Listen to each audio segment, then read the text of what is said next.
growing up, man, I mean, I bow hunted almost exclusively for whitetail and hogs. And so when I came across my first axis, I was probably like in my late 20s, maybe something like that. Yeah. And as luck would have it, it was on our property in Grimes County, which there's no axis in Grimes County. So that was a real surprise for us. Deer filtering out of a river bottom, out of some trees. And we saw just a sure enough shooter. Even from that distance, and it was low light, and we could hardly see anything about him. You could just see his frame and say, yeah, that's one we need to pursue. Tejas Hunt Club Podcast is the podcast for you and you and you and you. What's up, guys? Welcome to episode 16 of the Tejas Hunt Club Podcast. This week, I'm going to be sitting down with Trey Rigby of the Addict Instagram page.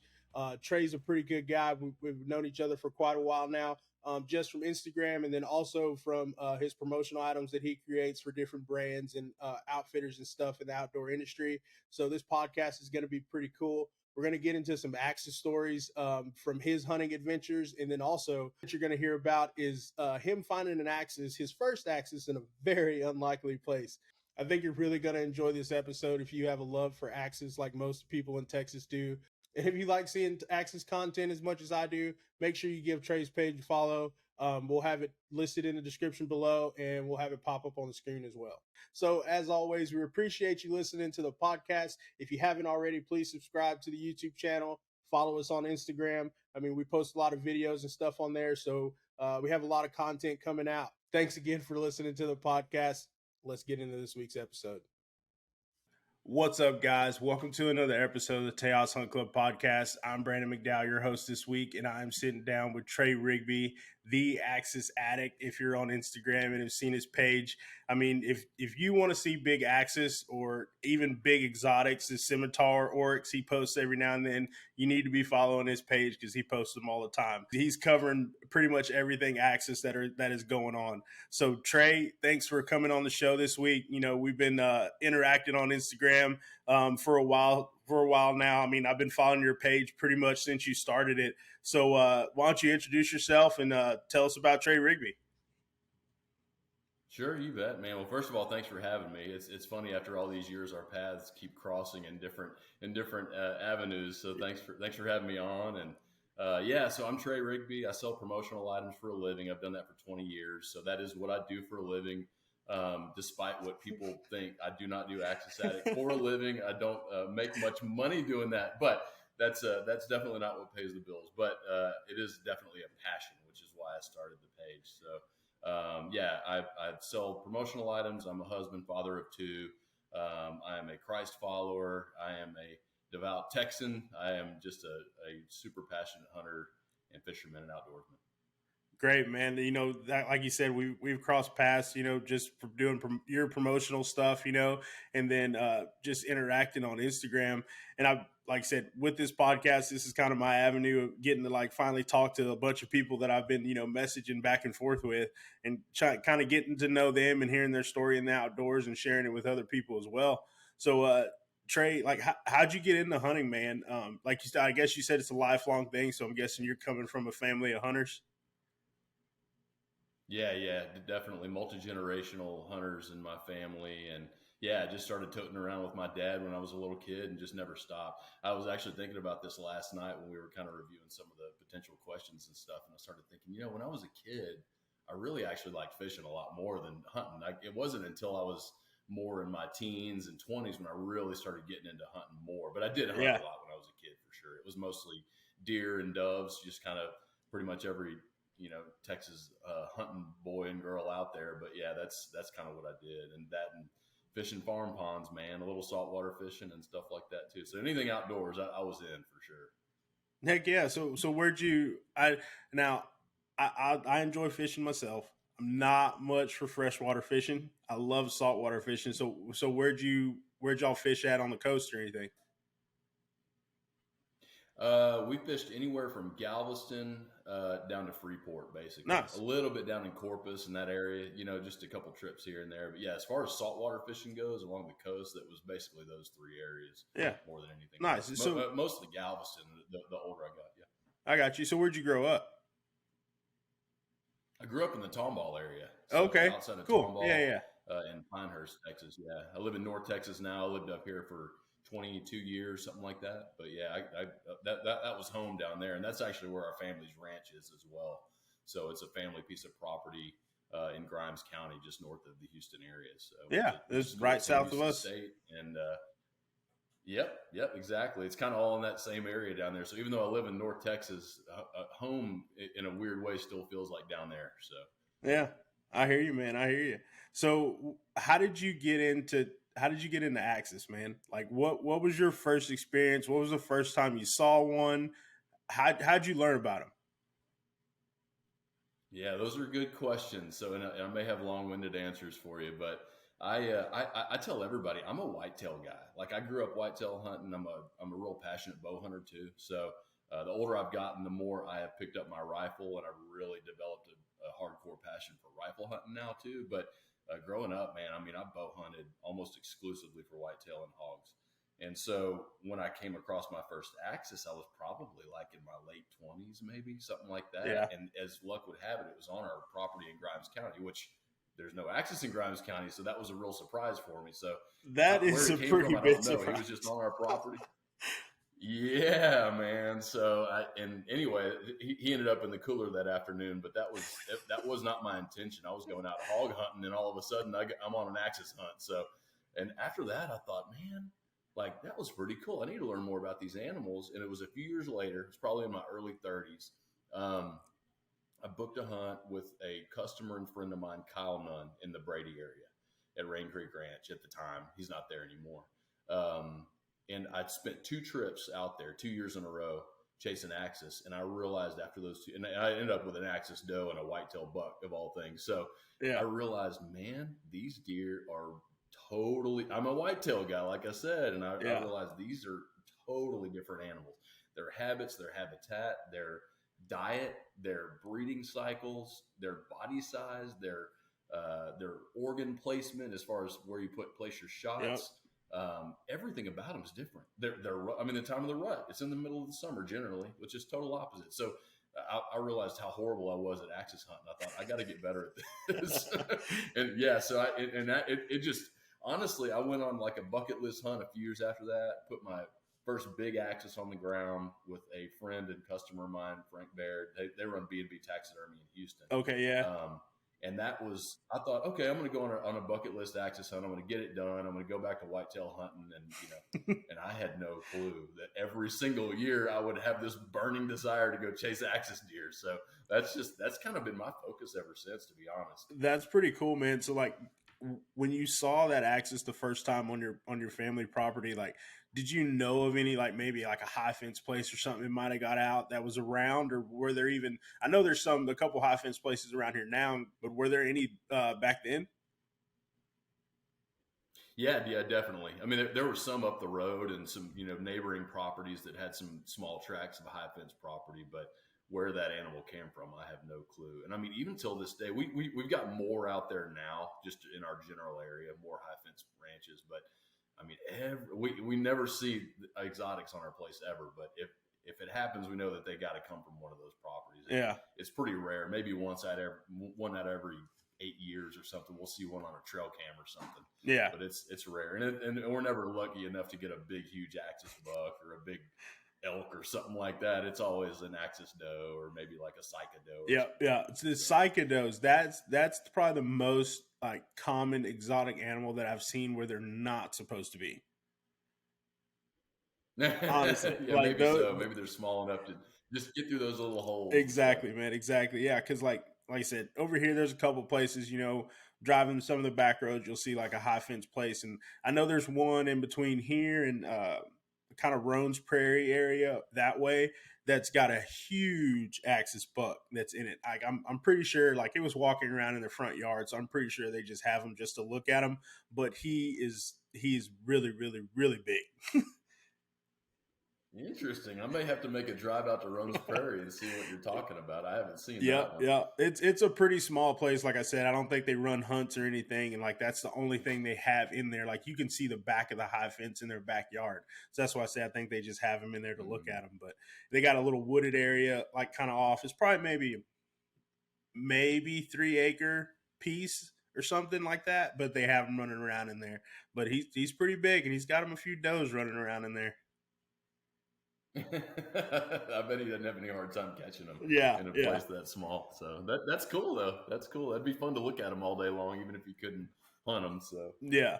And then yeah, because like seeing them over here is not that common. You got to kind of go to West Texas or even the hill country to really see like those bigger populations and stuff. When I was like doing some research for that last podcast that I did, I was seeing kind of like that the population's growing, but it's definitely trending more towards the western side of the state and kind of south.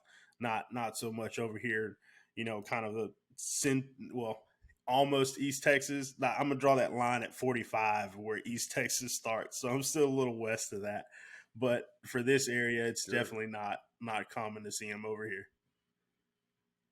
Yeah, there's no doubt about it. It's like you mentioned last week, and I've heard the same stat of the 92 county thing, where there's 92 counties in Texas that have axis deer, but the hill country is, like I mentioned on another podcast last week, that the hill country is not 92 counties. So they're definitely somewhere else, and that's got to include some high fence areas for sure. So exactly, that hill country area is pretty magical for not just axis deer. I mean, we'll talk more about the hunts in a little bit, I'm sure, but I mean, the last hunt I went on in the hill country was in the Sonora area, and there were black bucks everywhere. There were plenty of free range exotics that didn't have spots. I'll put it that way. Exactly. I'd like to see kind of. I mean, I know there's probably not really any research that's going into it, at least not that I've seen. But like, what those populations? I know they're starting to pay attention more to axis now, and like keeping up with the numbers and everything. But like you said, black buck, sika deer, like all those other exotics, the scimitar, horned oryx. I mean, I'm not sure if they have nilgai numbers. They probably have since they've been here longer, they might have an idea. But like, what are those populations looking like? It'd be interesting to see.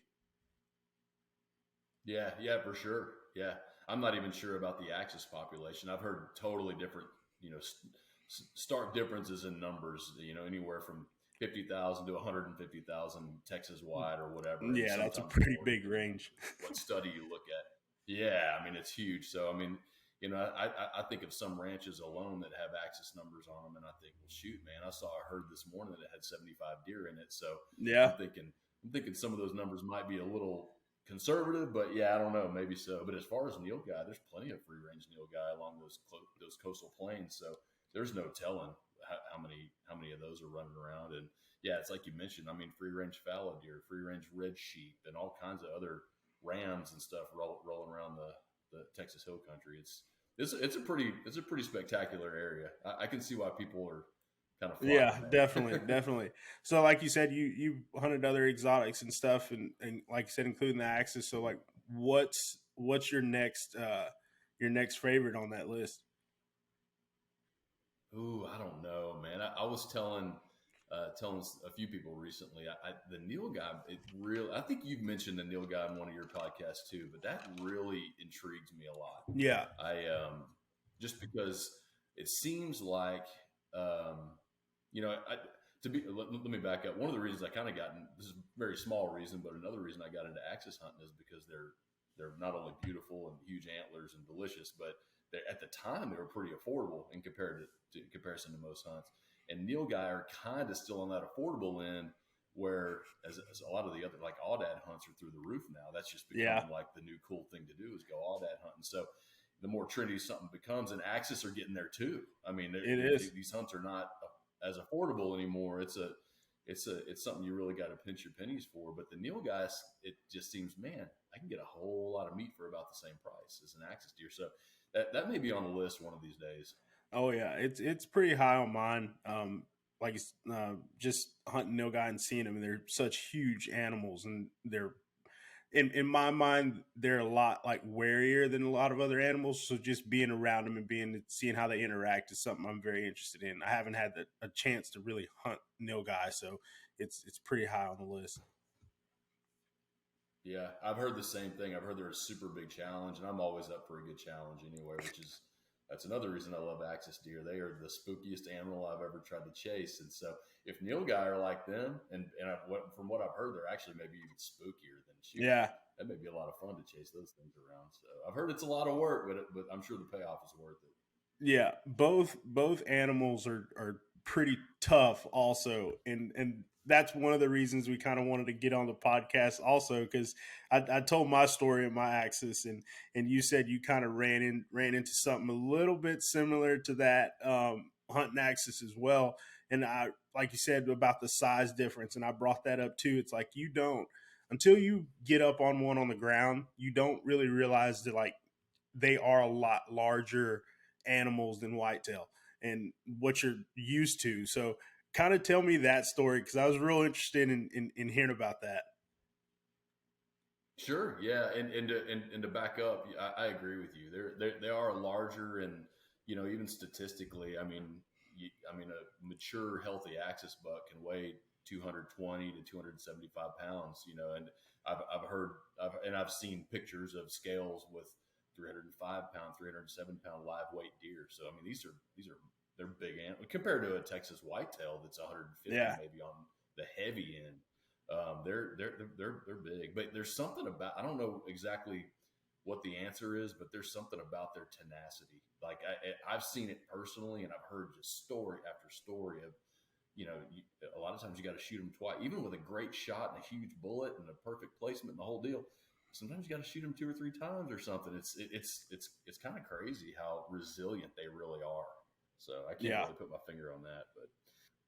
So, but yeah, to get into the story, yeah, I mean, so I went to Sonora. This was with Brandon Blanche. He's a great friend and a customer of mine. And we went. He's with El Sapo Guide Service. Okay, yeah. We went to Sonora a few weeks ago. Yeah, and yeah, I mean, it was an incredible trip. It was honestly maybe the most fun trip I've ever been on, because I felt like I learned a lot. I saw a little different landscape than I'm used to, and it was just a great experience. Anything from riding in his vehicle to the high rack to sitting in blinds to spotting and stalking and glass, and it was just a good 3-day all around experience of doing a lot of different things. Yeah, hunting a lot of different ways. But yeah, there was a deer that there was a couple of big deer there on this property. He was kind of targeting, really trying to find, and we were trying to be a little more selective than maybe we normally would have been, because we knew these deer were there. And there was, it was the second afternoon. I'm sorry, it was the first afternoon we were there, almost right before dark, probably 300 to 400 yards away. We were glassing across a field, and there were deer filtering out of a river bottom, out of some trees. And we saw just a sure enough shooter, even from that distance. And it was low light, and we could hardly see anything about him. You could just see his frame and say, yeah, that's one we need to pursue. So the whole next day we spent just looking for this deer, basically just trying to find him on hillsides, glassing. We were up on knobs and just glassing across valleys. And the landowner there would put feed out in the afternoon, so we would kind of watch for him and see if we could, kind of figure out a pattern. We saw him earlier that afternoon come out of that same river bottom. After the landowner they feed down in this area, they kind of just toss out protein and stuff on the ground, and the deer will come out eventually. And he filtered out there, and we saw him, just a glimpse of him. We thought, well, shoot, he's in that area. Let's set up and try to see if we can, see if we can get a shot at him this afternoon, because we figured he'd probably come out before dark like he did before. And we got set up, and we got in there. As luck would have it, there was a blind probably 150 yards from the river bottom where they come out. And we weren't planning on hunting in a blind, but we thought, shoot, it's there, so let's use it to our advantage. It's a good ambush point. So we did that. And we waited probably an hour, and I mean, sure enough, we see him coming out of the river bottom, kind of from our left to right. And so the farther he would walk, the more of him you could see, because he was just barely kind of gradually angling up out of this river bottom. And by the time he stopped a couple of times broadside, but I couldn't get a shot. And then I was set up, by the way. I had a 300 PRC, 190 grain monolithic CX bullet. So I mean, at 100, and he was only about 100 yards at this point. He was closer. And I mean, this is a slam dunk, man. Like and it was daylight. This was not like before dark or anything. This was plenty of light. I could see great. He stopped perfectly broadside, kind of slowly looked at me. I'll have this etched in my brain forever. And his frame was he's like 28, 29 wide, just an absolute giant, 35-incher, good caudals, real good brows. Biggest deer I've ever gotten a chance, by far, gotten a chance to shoot at. and put those crosshairs right on his shoulder, squeezed the trigger. He buckled. He did a double mule kick, kind of lunged forward and crashed down the river bottom. We thought, shoot, man, we're done. We're high-fiving. We're celebrating. I'm like about to pass out. I'm so excited and stuff. So we get our stuff together and we go down there, and he's not there. There's no blood. There's no hair. There's nothing. We searched for a couple hours looking around this river. Not heavy searching, but it was pretty open down there. So we thought, well, shoot, there's got to be some sign of him here somewhere. And Brandon calls me up to the top of like kind of the ridge where the river bottom kind of starts to slope down. And he was when I shot him, he was standing just a little bit below that top ridge to where I could see his vitals, but I couldn't see his legs. And right at the base of a sapling, there was a perfect bullet hole right through the middle of it. And so this sapling was probably maybe 10 to 15 yards in front of him. And that's all I could figure it obviously hit the sapling, and it deflected somewhere, somehow. In my mind, there's no other reason that bullet shouldn't have been straight through his shoulder. Yeah. So, and that gun is an absolute laser beam. Like, it is the most accurate gun and ammo combo I shoot. So long story short, we searched all night long. We got his dog. He's got a great young Catahoula that just flat out finds stuff. And man, there's nothing. He got on a little bit of a trail late that night. It was probably 10 p.m. He got on the same trail a couple times, and he'd lose it about 300 yards out, and we just never found him. We searched the whole next day too, looking for him, and just never saw buzzers, never saw a sign of him. We would glass the same areas that we knew he would frequent, and till this day, that was probably 3 weeks ago, they still have not seen that deer anywhere. So I don't know, man. I'm hoping he turns up one day. I mean, obviously the meat's no good, but maybe we'll luck out and I'll get a Euro done out of him or something if they find him. Yeah. That's all I gotta say. Golly, man. And like I explained, man, that's not what you want, but man, it's like there's so many different things that fall into that happening perfectly to where that animal dies quick and it's just right there and you can go find him. And not all of it works all the time. And it's not to any fault of the hunter. It's not to any fault of anything. It's just way this hunting goes. That's why it's called hunting and not just shooting. It's hard. It's a lot harder than what people expect it to be. And some people learn that at the beginning and some people learn that later on, but it's not always just going to be something that's going to go smooth as possible every single time. Yeah, there's no doubt about that. And yeah, it's a humbling experience. And to be honest, I was telling someone last week that pain is sometimes the best teacher. And that was a moment where I felt like it was painful, but buddy, I walked away a much more knowledgeable hunter because of it. And there are things that I learned about what I'm extremely passionate and maybe even obsessive about the way I practice throughout the year. I shoot a lot. I'm talking hundreds and hundreds of rounds with all my rifles. I shoot a lot. I shoot my bow a lot. I'm constantly tuning my equipment, just making sure everything is right. I'm practicing off sticks. I'm practicing off different positions to make sure I'm proficient. That's my job as a hunter, is to do everything I can do to put that animal down as quickly, painlessly, humanely as possible. And I'm like you. I mean, I prioritize the meat. That's why my family eats venison almost exclusively. So we eat some chicken and a little bit of brisket here and there and stuff, but it's mostly venison. So that was a heartbreaker for me, because I mean that we were counting on that meat to be in the freezer. So it's I felt like it was funny. I apologized to Brandon. He said, "What are you apologizing for, Brandon?" The guide. And he, I said, "Man, I just feel like everyone did their job except me. Even the deer did its job, Yeah. I mean, even the deer cooperated. I just blew it. That's all there was. But man, lessons I could learn is, number one, take a moment because that deer was, he had stopped, but I knew he was about to start walking again, and I didn't know when I'd get another shot. And instead of me squeezing it off as soon as possible, being overly confident, take a look around. I didn't see that sapling there, but I'm sure if I had really paid more attention, I probably would have. Yeah. And yeah, I mean, a lesson to anyone else out there thinking they can, quote unquote, bust brush with their bullet, it doesn't. You can luck out, but man, I'm Yeah, not in the game of trying to get lucky out there. I want to be good and I exactly. want to be proficient. And you can't count on where that bullet's going. If it could hit a blade of grass and deflect to some degree, so and Yeah.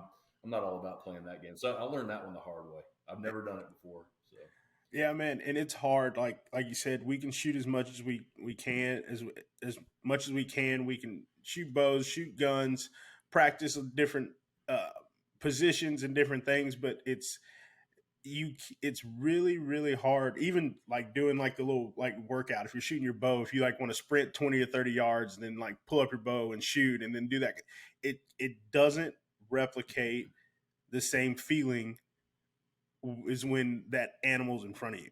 Like you can get your heart rate up, but to me, I can get my heart rate up as much as it. The feeling's still not the same as when the animal's there and you're looking at it and you're like, okay, that's the animal I need to take. And it's just really hard to practice that. And for some extent, you really don't know when it's going to happen. You know, you plan hunts and you go on hunts and do stuff, but you don't know when that moment's going to happen. And it's hard to practice it. So even like working out, doing all that kind of stuff, it's still, it's a mental thing, and it's really hard to, like I said, replicate, to get your body used to going through it and being in that state, and still being able to slow down, look around, and see those different things, or even make your shot. yeah, yeah, no, you're absolutely right. There's no practice like like game time. But Mm-hmm. unfortunately, you know, for most people, game time costs a little bit of money and a lot of time off work sometimes, and Yeah, sometimes the opposite way, a little time off work and a lot of money. So yeah, that's all. exactly. Those are always limited resources. So yeah, I mean, I wish I had unlimited game time, but yeah, you got to get it in where you can. And so yeah, but anyway, that's just how you learn. I mean, I've been doing this a long time, and you know, I get it all the time. People consider me and I don't. This baffles me because they think I'm an Axis expert. I'm air quoting right now for those of you not watching. I am the opposite of that, which is why I started the page. I want to learn more because I am not an expert, and so and that's just proof. I'm not an expert professional hunter by any stretch. I'm learning just with everybody else. Yeah, So just trying to get better as I go. That's all I can do. And that's all. I walked away from that hunt a successful hunter because I felt like, you know what, I'm taking things away from it, and I took memories away, and I had a great time with my buddy Brandon, and got to see some beautiful landscape and some amazing wildlife. I mean, there's just critters everywhere, which is awesome. So it was a great trip. Just I just didn't have a higher taxidermy bill afterwards. yeah. Which is kind of a good thing, but not. You still wanted that processing, and that processing. It's nice to have the choice. Yeah, there you go. There you go. Yeah. So no, but it was good. But yeah, I've been blessed to hunt a few other areas too, and had a little bit. I shouldn't say better success, but yeah, I've come away with animals most of the time too. A couple weeks after that, I went on a doe hunt, and that one went famously. That same gun and same bullet at 150 yards off sticks, and I'm not used to shooting off sticks. So hey, if I can make a great shot at 150 or 200 yards off sticks, I'm proud of myself. Yeah. That deer, that worked out great. So I do have some meat in the cooler now, but I can't wait to go back and try to gain redemption on a big buck. That just fueled the fire that much more. And it's always those ones that get away. That, I mean, shooting an animal and getting it and being able to bring it home then is awesome. But those ones that get away are the ones that like make you want to hunt even more. Like in my opinion, it gives like that little extra sting to just bring you back and wanting to do it again. Because once you accomplish something so many times, it kind of gets not necessarily boring, but it's the chase isn't there. So you kind of I think that's why people like make the progression. Like they might start rifle hunting, then do bow hunting, then might get into traditional archery, and like it always like evolves over time. But the ones that get away are kind of the ones that like keep you coming back for sure.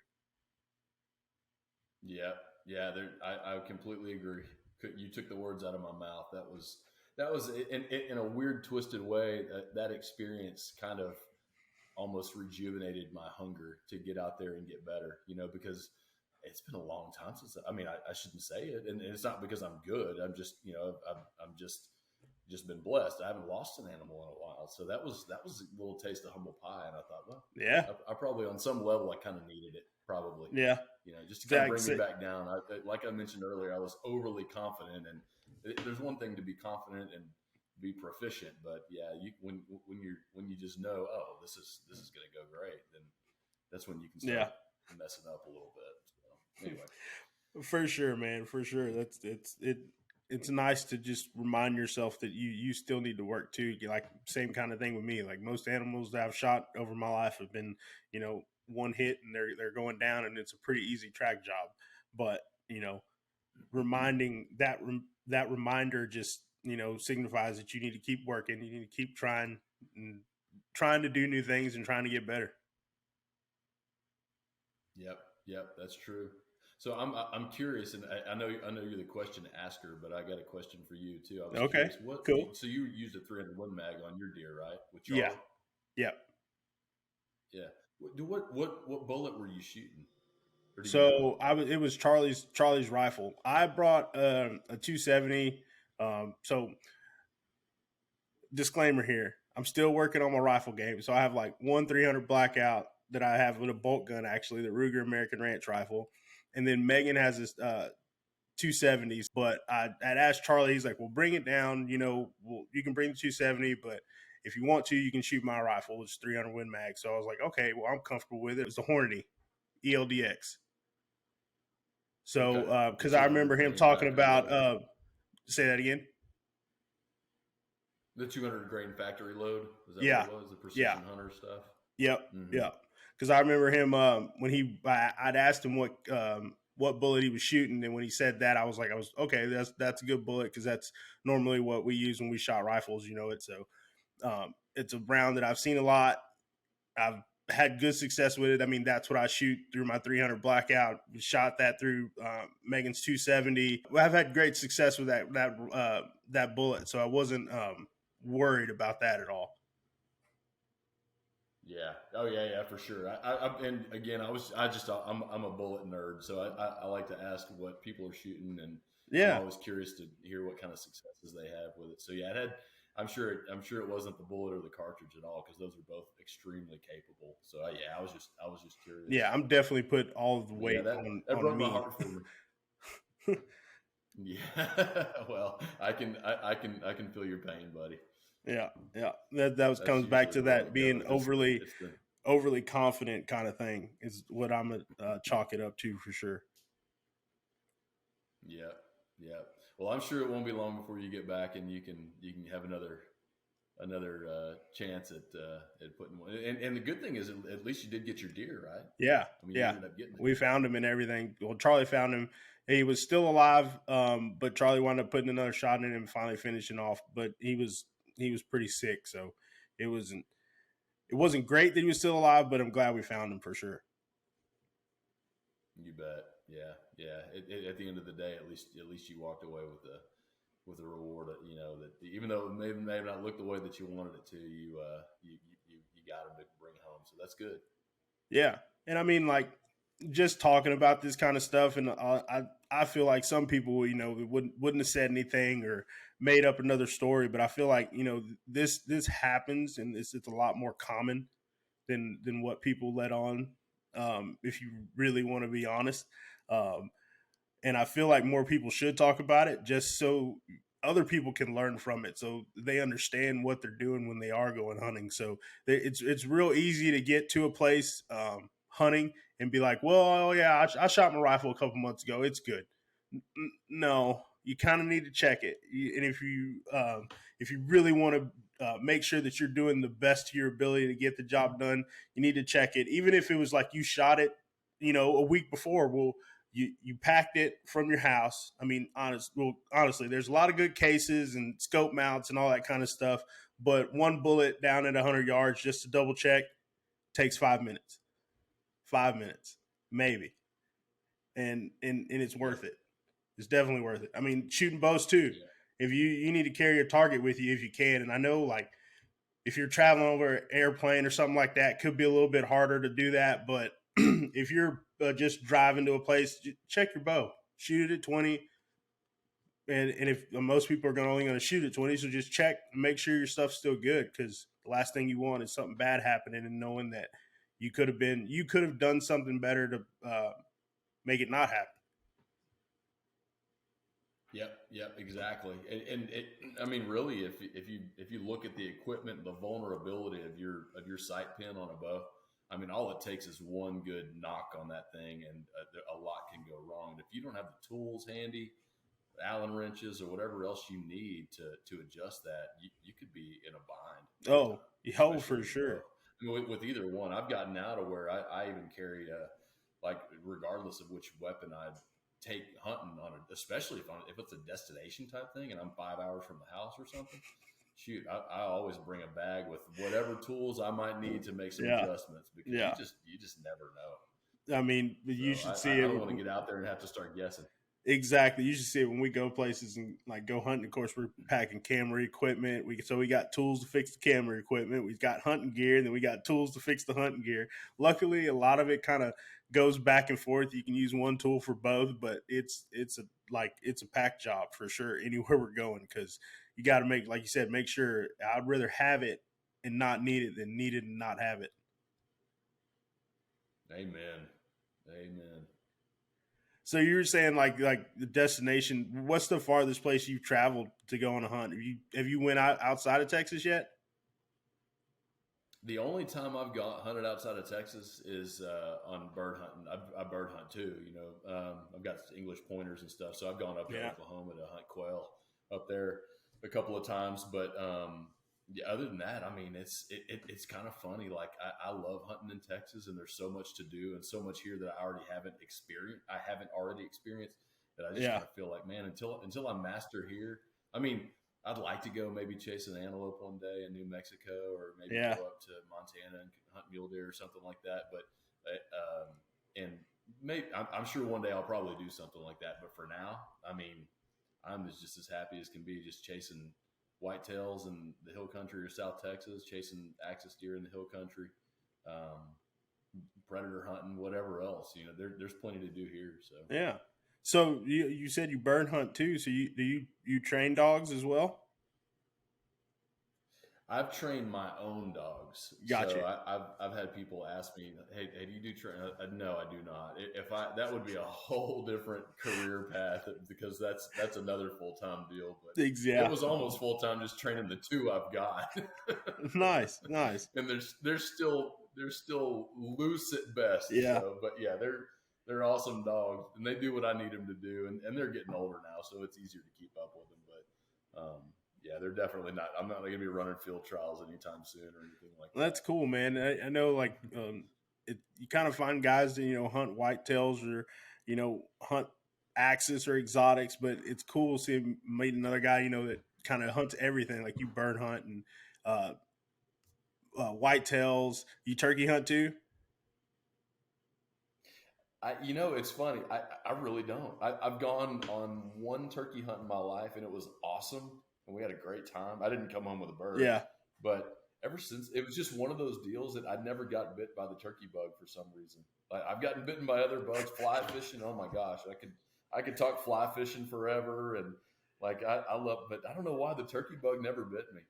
Yeah, it comes and it comes and it goes, and it works different for different people. But the fly fishing deal is like one thing that I want to get into, but I'm kind of holding off on that one right now because I'm still shooting bows, still working on other stuff. And like you said, your plate can fill up really, really quick when you do multiple things. Like I'm kind of jealous of guys that are like, I just hunt whitetail, or like I just do this, or I just do that. Cause I feel like you can focus on that and get a whole lot better at it. But it seems like as the seasons change, it's like, okay, now we're into this and now we're focusing on getting better at this. And then it's like, okay, well, this is coming up. How do we manage, keep working on this, but we need to start getting ready for the next thing. Like it's a lot different when you're interested in doing multiple seasons and chasing multiple animals for sure. Yeah, definitely. And I've got 2 young kids now, and that changes everything too. So I've gotten now to where in the fall, and that may be another reason, I guess, subconsciously, that I like to chase axis in the spring and summer, because in the fall and winter, I've gotten where I've focused the majority of my time in the whitetail woods is with them. So I'm really trying to help them with their, starting off their deer hunting lifestyles too. So, yeah, it's one of those things where I would almost rather them kill the whitetails in the fall, Yeah. and me just focus on some other stuff in the spring and summer. So, Yeah, that makes sense. That makes sense. And we don't have kids yet, but we plan on it. So, like, here's a question for you: what are like three things that helped your kids like go hunting and enjoy it? well, I mean, first of all, I think I kind of lucked out because they're both into it. My daughter's into some things and not others, and my son's into some things and not others. But they both seem to really kind of congregate around the outdoors pretty well. So, luckily, we've got our family place. It's not huge, but we've got feeders out there, so we're constantly Yeah. feeding feeders, and we're looking for sheds. Although in Grimes County, there's not a whole lot of sheds to be found on our place, but we look for them, and we've got cows out there, and we fish all the time out there, and so they just kind of have been since birth accustomed to being out there and being outside and constantly looking for snakes or bugs or mice Yeah. or baiting hooks or whatever, just any of that type of stuff. And I really have just tried to focus on allowing them to have fun, not making anything feel like work, even though sometimes it is hard work. I want them to know what that payoff feels like. But at the same time, I just want them to have fun, and so we really just try to embrace that. So that didn't answer you wanted three things. I didn't give you three things, but that's perfect, man. If I could give you one general answer, yeah. Well, that's good, man. Like I've heard from other people too. Yeah, Go ahead. go ahead.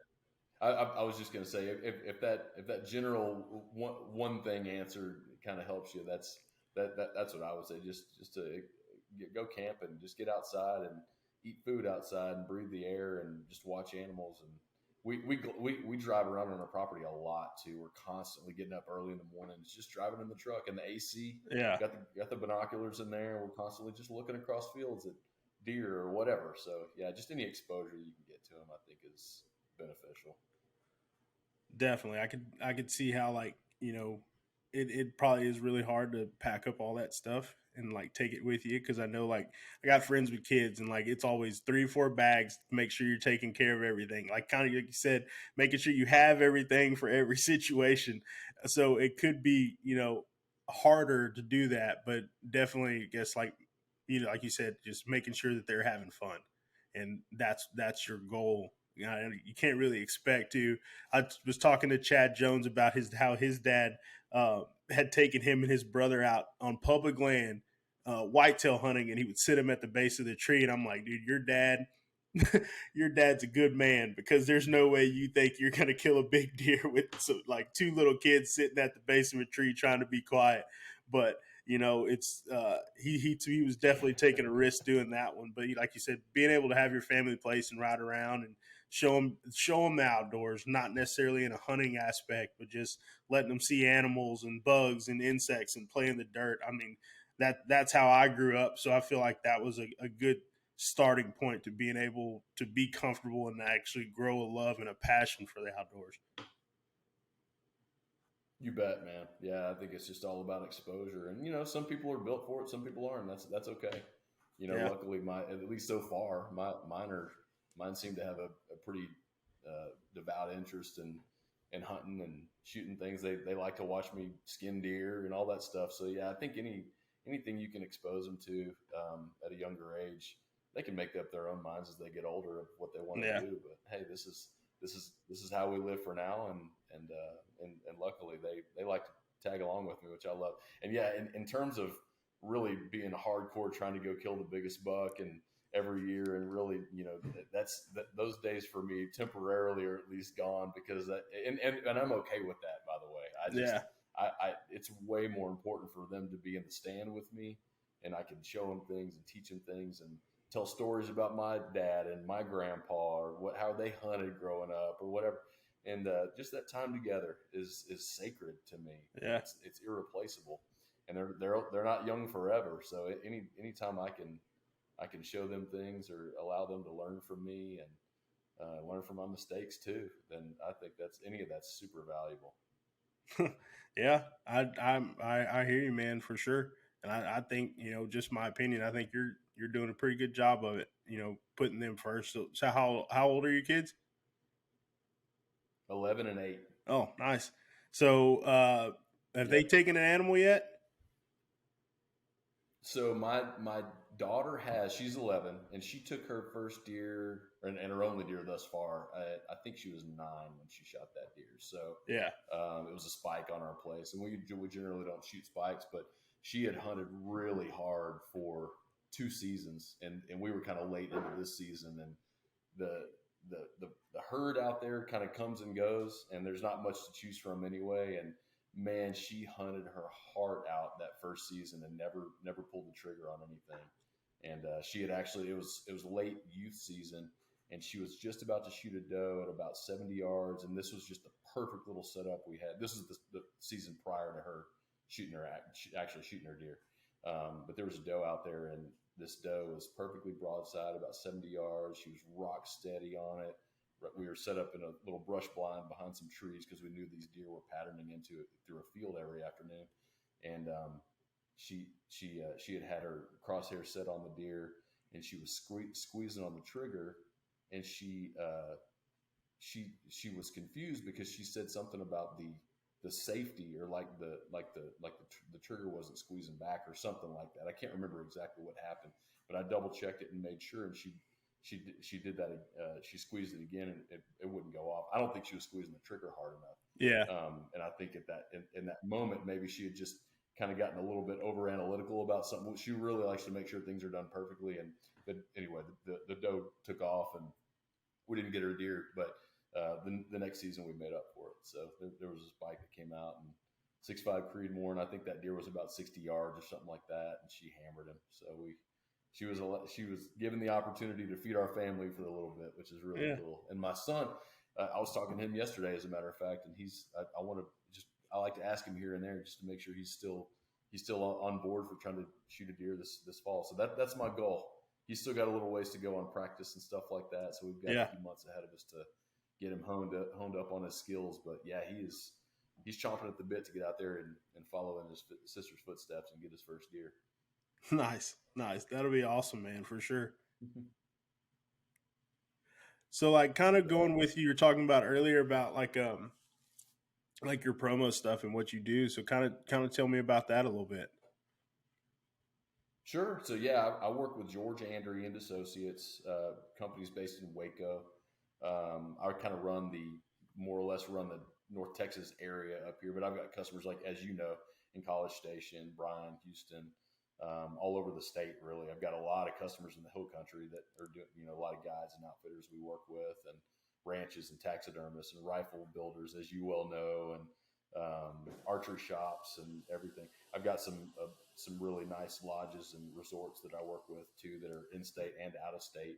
And we just do merchandise lines. We do anything from promo, like logo business cards, all the way up to hats and shirts. And for a lot of my guides and outfitters, we do a lot of the spuds cloths and scope cleaners and koozies and coolers and hats and shirts and jackets and all this stuff. So yeah, we carry just about anything you can put a logo on, we do it. Nice. So do y'all do design as well, or do y'all have like customers just kind of bring in their logo already made and y'all just kind of put it on stuff?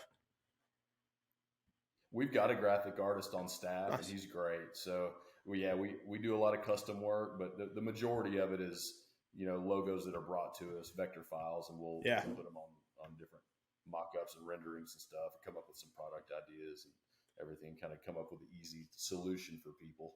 So, but yeah, we can do custom art. He does it all the time. Nice, man. That's pretty cool. Being able to customize different stuff, especially like, for trade shows and all that kind of stuff, it really helps. I mean, get your brand out there and kind of like showcase what y'all do. So that's pretty cool, man. You bet. Well, I appreciate you saying that. Yeah, I've been doing it a long time. Our company's 44 years old, and this is my 20th year doing it. So, yeah, it's been, I love it. It's one of those things I'll probably do it till I just can't anymore, because I absolutely love what I do. And I've kind of gravitated, because I hunt and fish so much, and that's kind of my passion. I gravitate a lot to the outdoor industry. Yep. Although I'm not technically in the, part of the industry, I guess, is some, some people might say, but I work with a ton of outdoor guides and outfitters and just hunting related businesses. So broadhead companies, ammo manufacturers, just you name it. So it's a great fit because I get to work with a lot of people that are, that I can talk shop with and have fun with and pal around with and all that stuff. It's just a good fit. Yep, definitely, man. If you can find something that you love and find a way to make money with it while still, helping out and like being a part of that industry, it's a pretty good feeling. Kind of like with the photography and the videography stuff that we do. I mean, it's like we get to do it on the Western industry side with the team ropings and calf ropings and stuff, and then on the hunt and the outdoor side as well, the hunting and fishing. So it's real nice. I mean, it's not full time right now, but it's we're growing and it's a lot of fun. I mean, thinking back to where we were like 4 years ago and like seeing the worst thing is like when you see stuff you created 4 years ago and you're like, man, I was so excited for this, but looking at it now, it looks pretty bad. There's no way I would post this right now. But like I said, it's Hey, a you lot got of to fun. start somewhere. Yeah, definitely. You got to start somewhere. But being able to be in the industry, like you said, and talk shop with people and like meet the people that you want to be around, it's real cool. Yeah, it's definitely cool. And yeah, hey, I'm a firm believer. If you do something that you love, that you're passionate about, and I mean, it's not necessarily that I'm passionate about promotional items, but I'm passionate about people and serving people. And this is a way for me to do that. And I've developed some unbelievably close friendships and relationships with people because of like-minded people that are coming together to create a solution together. I mean, I just get to be a part of it, which is great. I'm glad that luckily I get to pay the bills with it and everything too. That's a byproduct of me working hard. But yeah, it doesn't feel like work. It never does. I love doing it. I love being around the people I'm around, and yeah, it's just an easy fit that way for me. Not everybody's built to do sales or whatever, but this is just who I am. It's what I'm built to do. Yeah, well, it's all. I'd like to say I'm built to be a professional hunter, but I don't, or a guide or outfitter. But man, I see the way those guys work, and I don't know that I could do it all the time. I don't know that I could track deer at 2 a.m. every weekend like those guys. Yeah, man.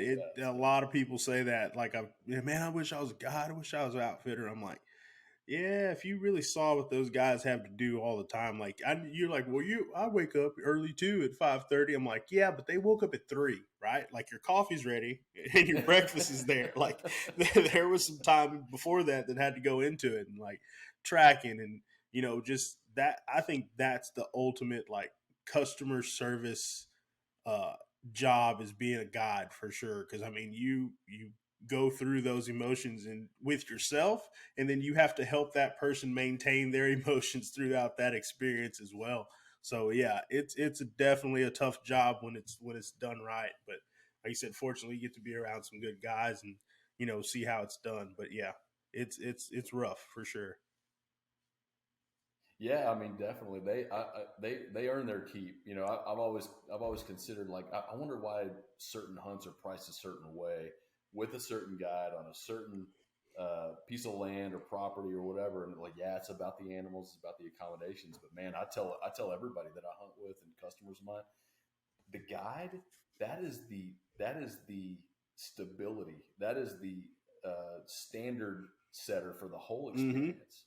The guide in the outfitting service, whoever you're using, whoever you're with all day, you got to spend hours with them. They're the ones who make it or break it.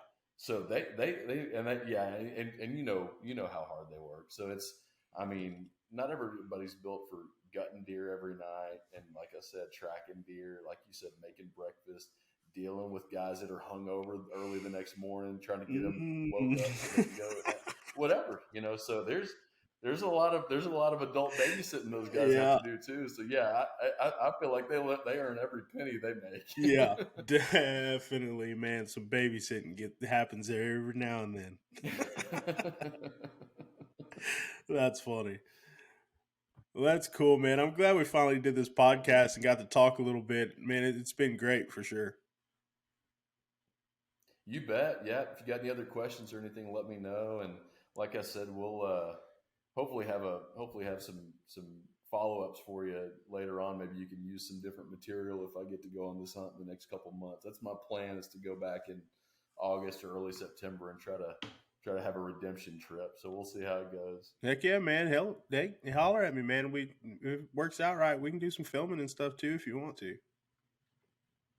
Yeah, that sounds great. I always offer it. That. I always offer it. I mean, like you said, getting to go hunting and being able to take pictures for people and like video stuff for people and like save those memories. It's something that's pretty high on my list to do for people. So yeah, anytime, man, we can collab. We can do a lot of stuff with it. Sounds great. I'm here for you too. So just let me know if there's anything I can do to support you along the way. Yes, sir. Well, man, Trey, thanks for coming on the podcast, man, and I appreciate it. And we'll get you on another one for sure. Sounds good, Brandon. Appreciate you having me on, man. Anytime you need me, I'm here for you. Sounds good.